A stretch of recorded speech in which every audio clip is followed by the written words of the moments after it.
Hey guys, today I'm going to tell you how to fix Apple ID or account not in this store problem on iPhone.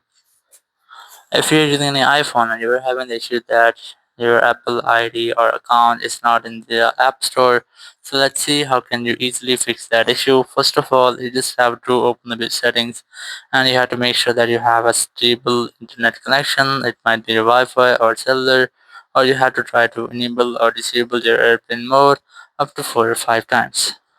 It will make a quick refresh into your network settings.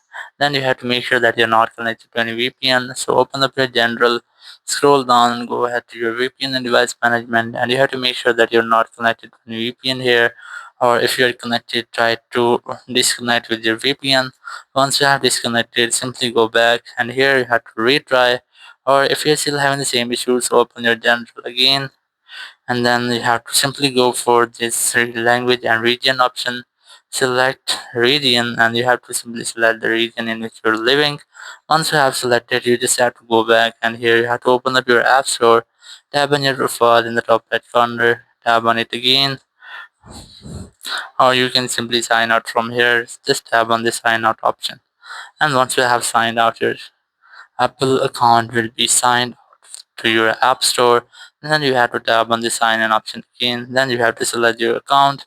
So once you have relogged in your account, it will fix if there will be any bug into your app store.